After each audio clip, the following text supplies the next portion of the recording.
Sriman Narayana Narayan Hari Hari Sriman Narayana Narayan.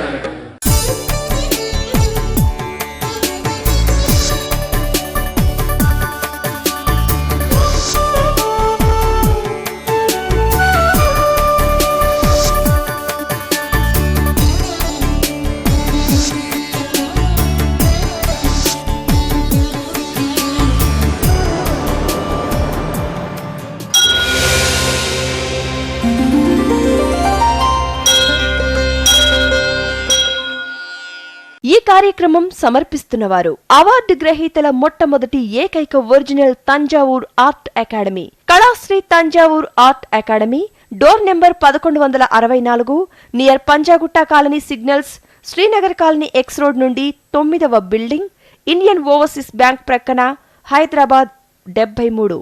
Website www.kalasriarttemple.com.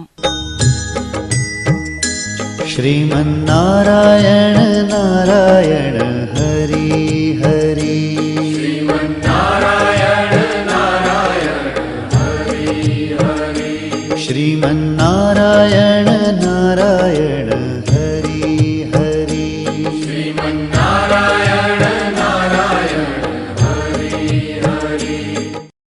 కనపడని సర్వదేవతల చిత్రాలను కనుల ముందు సాక్షాత్కరింపచేసే దైవాంశ కళ చిత్రకళ. పుట్టుకతో మాత్రమే వచ్చే అరుదైన చిత్రకళను రత్నశాస్త్రం, నాడీశాస్త్రం, వర్ణశాస్త్రం, వాస్తు, జ్యోతిష్య, సాముద్రిక లక్షణాలన్నింటితో క్రోడీకరించి బ్రహ్మి ముహూర్తంలో నక్షత్రయుక్తంగా దేవీ దేవతల అదృష్ట చిత్రాలను చిత్రీకరించటం కళాశ్రీ కేశవ గురుస్వామి ప్రత్యేకత. వీరి తండ్రిగారైన గురుస్వామి సిద్ధయోగి శాస్త్రీయ చిత్రకారుడు కావటం చేత వారి నుండి వారసత్వంతో గురు శిష్య పరంపర సంప్రదాయ పద్ధతిలో యోగా, చిత్రకళను తీవ్ర సాధన చేసి వాటిని అభ్యసించారు. అంతేకాక తమిళనాడు ప్రభుత్వం నుంచి 9 డిప్లొమోలు మరియు దరిదాపు అన్ని రాష్ట్రాల నుండి జాతీయ స్థాయి అవార్డులు, రివార్డులు అందుకోవటం ఎంతో విశేషం. వీరి సంతానం కూడా చిత్రకారులే కావటంతో పాటు వీరు కూడా అవార్డ్స్ గ్రహీతలే కావటం మరో విశేషం. వీరి కుటుంబంలోనే పద్మశ్రీ, కళాశ్రీ అవార్డుల పంట పండింది. ప్రభుత్వం వారు వీరి ప్రతిభను గుర్తించి గురు శిష్య పరంపర చిత్రకళా పీఠానికి గురువుగా నియమించారు. కళాశ్రీ కేశవ గురుస్వామి చందమామ, బొమ్మరిల్లు వంటి అనేక పత్రికలకు చిత్రకారునిగా పనిచేయటమే కాక జాబిల్లి అనే మాసపత్రికకు చిత్రకారునిగా, సంపాదకుడిగా, ప్రచురణకర్తగా తన ప్రతిభ పాటవాలను ఆనాడే చాటుకున్నారు. సిరి సంపదలను ప్రసాదించే అదృష్ట వాస్తు చిత్రాలను చిత్రీకరిస్తూ వీటిలో అదృష్ట ముద్రలను, అదృష్ట సంకేతాలను జోడించి క్రోడీకరించి త్రికళా చిత్రాలను అందరి పూజా గదులలోనూ మరియు వాస్తుపరంగా దేవతల చిత్రాలను వీరికున్న అరుదైన చిత్రకళాయోగ సాధనతోనే బ్రహ్మి ముహూర్తంలో చిత్రీకరించి అందరికీ అందజేస్తారు కళాశ్రీ కేశవ గురుస్వామి. త్రికళా జ్ఞానంలోనికి సుస్వాగతం. श्रीमन्नारायण नारायण हरि हरि श्रीमन्नारायण नारायण हरि हरि श्रीमन्नारायण नारायण हरि हरि श्रीमन्नारायण नारायण हरि हरि। ప్రతి వారం ఒక్కొక్క అదృష్ట ముద్రను గురించి తెలుసుకుంటున్నాం. ఈ వారం అదృష్ట ముద్ర గరుడ పతాక ముద్ర. ఆ గరుడ పతాకం ఉత్సవ సమయాల్లో వైష్ణవ ఆలయాలలో ధ్వజస్తంభంపై ఎగరవేస్తుంటారు. ఆ గరుడ ముద్ర ఎలా ఉందో నేను చిత్రీకరించి చూపిస్తాను. అదే సమయంలో ఈ గరుడ ముద్రని ధ్వజస్తంభంపై ఎందుకు ఎగరేస్తున్నారు, ఆ ధ్వజస్తంభానికి ఉన్న ప్రాముఖ్యత ఏమిటి అని ఆలోచిస్తే ఒక మూల విరాట్టు విగ్రహానికి ఎంత ప్రాముఖ్యత ఉందో అదే ప్రాముఖ్యత ధ్వజస్తంభానికి కూడా ఉంటుంది. ఒక విగ్రహం తయారు చేసిన తర్వాత ఆ విగ్రహాన్ని కొద్ది రోజుల పాటు ధాన్యంలో దాచిపెట్టడం జరుగుతుంది. దాన్ని ధాన్యాదివాసం అంటారు. ఆ తరువాత ఇంకొద్ది రోజులు జలంలో భద్రపరుస్తారు. దాన్ని జలాదివాసం అంటారు. అదేవిధంగా ధాన్యాదివాసము, జలాదివాసము ధ్వజస్తంభానికి కూడా చేస్తుంటారు. మూల విరాట్టుకు సమానంగా ప్రతిష్ఠ చేయటమే ఈ ధ్వజస్తంభానికి ఉన్న విశిష్టత. ఈ ధ్వజస్తంభానికి జీవస్తంభం అని కూడా మరొక పేరుంది. జీవస్తంభం అని దానికి ఎందుకు ఆ పేరు వచ్చిందంటే ఆ మూల విరాట్టు చూపు నిత్యం ఆ ధ్వజస్తంభం పైనే ఉంటుంది. ఆ చూపు పడ్డ చోట తప్పనిసరిగా అతి శక్తివంతమైన జీవం ఆ ధ్వజస్తంభంలో చేరి అందులో నిలువ ఉండి చుట్టూ ఉన్న భక్తులకి అందచేస్తూనే ఉంటుంది. అందులో దాగిన పరమార్థం అదే. అందుకని మూల విరాట్టుతో పాటు ఆ ధ్వజస్తంభాన్ని కూడా అందరూ ప్రదక్షిణ చేయాలి. ఎప్పుడు కానీ ధ్వజస్తంభాన్ని వదలి మూల విరాట్టును మాత్రం ప్రదక్షిణ చేయరాదు. చేసినా అది నిష్ప్రయోజనమే. కాబట్టి ధ్వజస్తంభాన్ని ముందుగా ఆరాధించి ప్రదక్షిణ చేసేటప్పుడు ధ్వజస్తంభంతో పాటు మూల విరాట్టును కూడా మనం ప్రదక్షిణ చేసుకోవాలి. అప్పుడే అక్కడున్న మహిమాన్వితమైన శక్తి తరంగాలు మనం అందుకోగలుగుతాం. మనలోని మలినాలు, పాపాలన్నీ దగ్ధమై తొలగిపోతాయి. మానసిక ప్రశాంతత ఏర్పడుతుంది. మనం అనుకున్నవన్నీ జరిగి తీరుతాయి. మన కోరికలన్నీ నెరవేరుతాయి. ధ్వజస్తంభానికి ఉన్న అద్భుతమైన శక్తి అటువంటిది. అందుకని నేను ఒక నమూనాను చిత్రీకరించి ధ్వజస్తంభం యొక్క రూపురేఖలు ఇలా ఉండాలి, పీఠం కూర్మ సిస్టముతో ఉండాలి, కూర్మ పీఠముతో ఉండాలి, పంచాయతన పద్ధతిలో ఉండాలి, పంచభూతాలు సమతుల్యంగా ఉండాలి, నవగ్రహ అనుగ్రహ తరంగాలు ఇందులో నిండాలని 9 కణుపులతో ఈ స్తంభాన్ని నిర్మించడం జరిగింది. ఇందులో ఉన్న 9 గంటలు కూడా చిరు గంటల నుండి మంచి శక్తి తరంగాలు అందాలనే ఉద్దేశంతోనే ఇందులో 9 నవకోణములను చతుస్ర ఆకారంలో మేఖల అనే పతాకముతో చేయటం జరిగింది. దీనిపైన ఉన్నతమైన అదృష్ట కలశాన్ని ఉంచడం జరిగింది. పిరమిడ్ ఆకారంలోని ఈ కొబ్బరికాయ కూడా మనకు అదృష్ట తరంగాల్ని అందచేసేదే. ఇక్కడి నుండి మన యొక్క కోరికల తరంగాలు, భక్తి తరంగాలన్నీ ఆ భగవంతుడికి చేరి మన కోరికలన్నీ నెరవేరటానికే ఈ అదృష్ట చిహ్నమైన ధ్వజస్తంభాన్ని నిర్మించటం జరిగింది. అది ప్రతి వారం ఒక్కొక్క ముఖ్యమైన వ్యక్తికి మాత్రమే అందచేయాలని నిర్మించాను. ఆ అదృష్ట ధ్వజస్తంభం ఎక్కడైతే ఉంటుందో అక్కడంతా మంచి అదృష్ట తరంగాలు ప్రసరించాలనే తపనతోనే నా పరిశోధనలో దీన్ని వెలుగులోకి తీసుకొచ్చాను.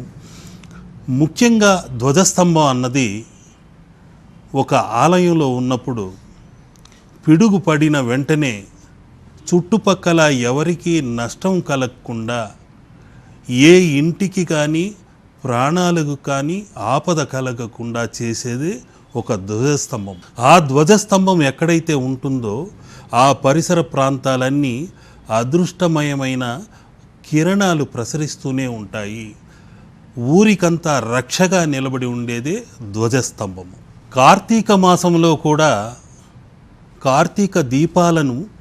ఈ ధ్వజస్తంభం పైనే వెలిగించి ఆ మయూర ధ్వజుడిని మహాదాతగా ఆరాధించడం జరుగుతుంది. కార్తీక మాసంలో ముఖ్యంగా ధ్వజస్తంభం పైన దీపారాధన చేసుకుంటే కోరిన కోరికలన్నీ నెరవేరుతాయని కూడా ఒక ప్రతీతి. అందుకనే అటువంటి అపూర్వమైన ధ్వజస్తంభాన్ని ఈ విధంగా నిర్మించి ఆ నవగ్రహ కోణాలతోనూ పంచాయతన పద్ధతిలోనూ ఇవి తయారు చేయటం జరిగింది. మన యొక్క కోరికలు, సమస్యలు, విన్నపాలు అన్నింటినీ ఈ ధ్వజస్తంభం ముందు మనం నిలబడి విన్నవించుకుంటే అవన్నింటినీ ఈ యాంటెనా ద్వారా పైకెళ్ళి ఆ దివిలోని దేవతలకు అందచేసి వారి దీవెనలన్నింటినీ తీసుకొచ్చి మోసుకొచ్చి ఇందులోకి ప్రసరింపచేసి మన యొక్క కోరికల్ని, సమస్యల్ని అన్నింటినీ స్వీకరించి మనకు అదృష్టాన్ని ప్రసాదించేది, అదృష్ట తరంగాల్ని అందచేసేది స్వర్ణమయమైన ఈ ధ్వజస్తంభం యొక్క ముఖ్యమైన ఉద్దేశ్యము. ఇంతటి విశిష్టమైన ధ్వజస్తంభం మీ ఇంట్లోనూ ఉంటుంది, ఆలయాల్లోనూ ఉంటుంది.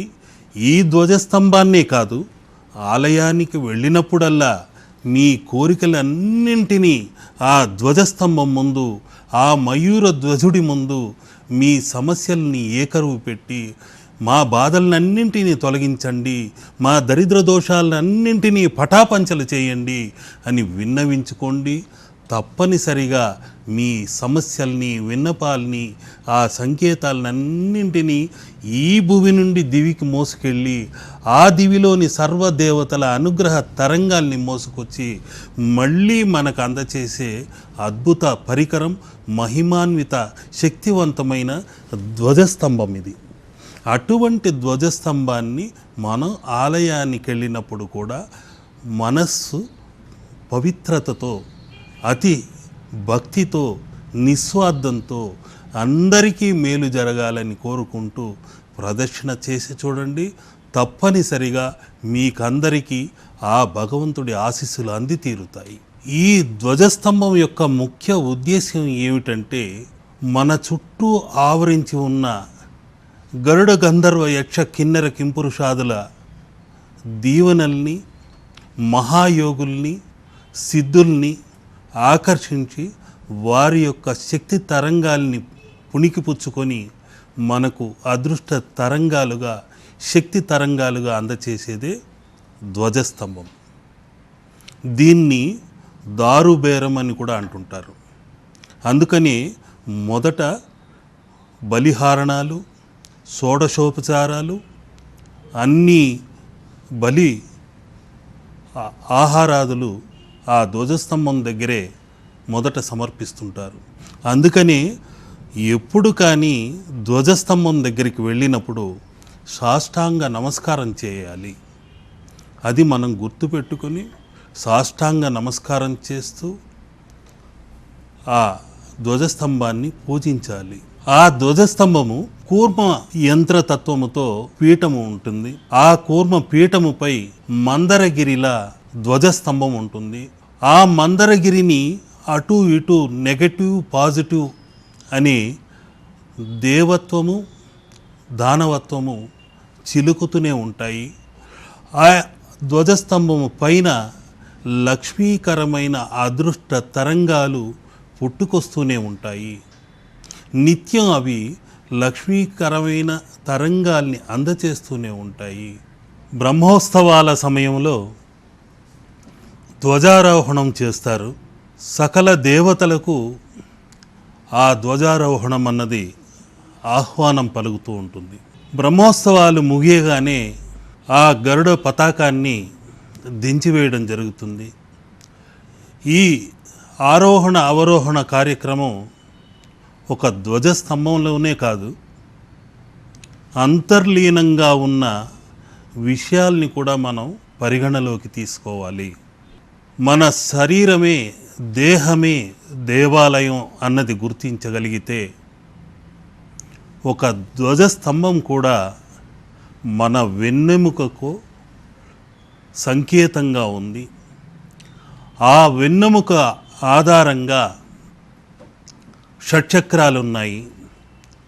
ముక్తి స్థానమైన సహస్రారం ఉంది. అటువంటి సంకేతాలన్నీ కూడా, షట్చక్రాలు కూడా ఈ యొక్క ధ్వజస్తంభంలోనే ఉంది. కూర్మతత్వమైన ఆ బలిపీఠము, మూలాధార చక్రము, ఆ తర్వాతది స్వాధిష్టానము, మణిపూరకము, అనాహతము, విశుద్ధము, ఆజ్ఞ, సహస్రార, ఇలా అన్ని చిహ్నాలు మన దేహంలో ఎలా ఉన్నాయో, షట్చక్రాలు ఎలా ఉన్నాయో ఈ ధ్వజస్తంభంలో కూడా అవన్నీ ఉన్నాయి. ఆ షట్చక్ర కుండలిని ఆరోహణ అవరోహణలు ఏ విధంగా మన దేహంలో జరుగుతుంటుందో ఈ మహిమాన్వితమైన ధ్వజస్తంభంలో కూడా అదే విధంగా జరుగుతుంటుంది. దేహో దేవాలయ ప్రోక్తో జీవో దేవ సనాతన త్యజ్యదే జ్ఞాన నిర్మాల్యం సోహం భావేన పూజయేత్ అని అన్నారు. అంటే ఈ దేహంలోని జీవాత్మే పరమాత్మ, సనాతనమైనది, అతి మహిమాన్వితమైనది అని తెలియచేస్తుంది. గర్భగుడిలోని మూల విరాట్టు కూడా జీవాత్మ అయితే, ధ్వజస్తంభంలోని శక్తి కూడా ఆత్మ లాంటిదే. ఆలయ పురుషాకృతి ఏ విధంగా ఉంటుందంటే, గర్భగృహం అన్నది శిరస్సు, అర్ధమండపం ముఖం, స్నపన్నం అన్నది కంఠము, మహామండపం వక్షస్సు, నృత్తము అంటే ఉరువు, ఆస్థాన మండపం జంగిక, మహాగోపురం పాదములు. ఆలయంలోకి ప్రవేశించిన తర్వాత గర్భగృహంలోని భగవంతుడిని సందర్శించుకోవడానికి ముందు గర్భగృహం పైన గల విమానాన్ని భక్తుడు సందర్శించుకోవాలి. ఈ పురుషాకృతితో ఉన్న దేహమనే దేవాలయంలాగా ఆలయం కూడా ఉంటుంది. అందుకని ధ్వజస్తంభం కూడా ఆ పరమాత్ముడి లింగముగా భావించి దర్శనం చేసుకుంటారు. పురుషాకృతితో ఉన్న తత్వం అది. పాదములే ప్రాకారములుగా భావించుకోవాలి. మూలాధార స్థానము, స్వాధిష్టానము, మణిపూరకము, అనాహతము, విశుద్ధము, ఆజ్ఞ, సహస్రారము, ఇవన్నీ కూడా దేవాలయాలలో ఏ విధంగా ఉన్నాయో నేను ఇప్పుడు హరిద్ర ముద్రతో మీకు చిత్రీకరించి చూపిస్తున్నాను. ఇలా రెండు చేతులను జోడించి పాజిటివ్ నెగిటివ్ అన్నది ఏకం చేస్తే విద్యుత్ ఉత్పాదన జరిగి ఒక ధ్వజస్తంభంలా ఇలా రెండు చేతుల్ని పతాక చిహ్నంగా మార్చి, ఈ విధంగా మేఖల పతాక చిహ్నం నుండి ఇలా మారితే ఇదే గరుడ ముద్రగా మారుతుంది. ఈ గరుడ పతాక చిహ్నం ఎక్కడైతే ఉంటుందో వైష్ణవాలయాలలో బ్రహ్మోత్సవాలు ప్రారంభమయ్యాయి అన్నది సంకేతంగా తెలియచేసేదే. ఈ ధ్వజారోహణ జరిగినప్పుడు అక్కడ ఉత్సవాలు జరుగుతున్నాయి అన్నదే సంకేతము.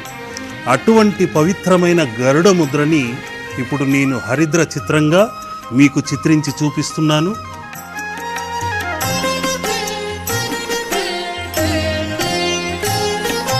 నీవు నీళ్లు నమిలితే నిండెను వేదములు,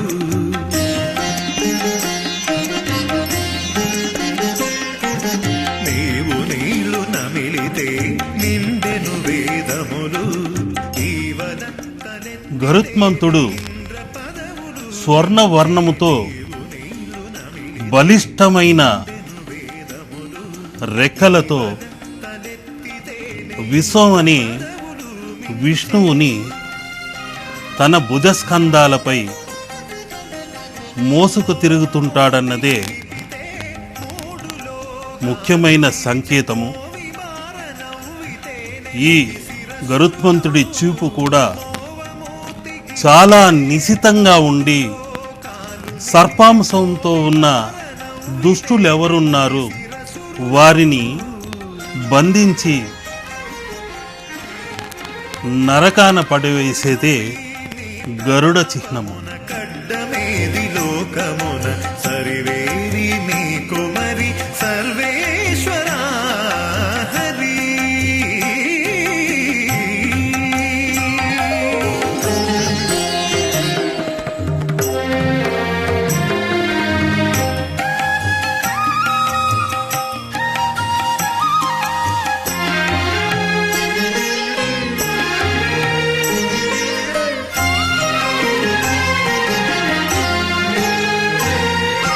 ఘోరగిరితే నీరై కొండలెల్ల తెగబారే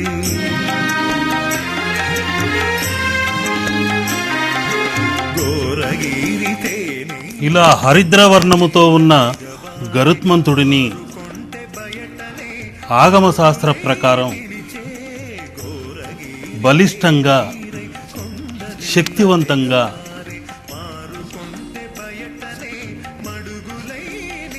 నిగనగలాడే బంగారు ఛాయతో అతి దృఢమైన శరీరంతో విశ్వాన్నంతా ఆ గరుత్మంతుడు విష్ణు రూపంలో భరిస్తున్నాడు. ఎటువంటి ఛాయాదోషములనైనా సర్పదోషములనైనా తొలగించేస్తున్నాడు అని సంకల్పం చేసుకుంటే ధ్వజస్తంభాన్ని ఆ ఛాయాదోషమంతా తొలగిపోయింది అని భావించి పూజించగలిగితే తప్పనిసరిగా ఆ ధ్వజస్తంభం ఉన్న గరుడ ముద్ర మీ అందరికీ శక్తివంతమైన తరంగాల్ని అందచేసి ఆరోగ్య సౌభాగ్యాల్ని తప్పకుండా అందచేస్తుందని నా యొక్క నమ్మకం.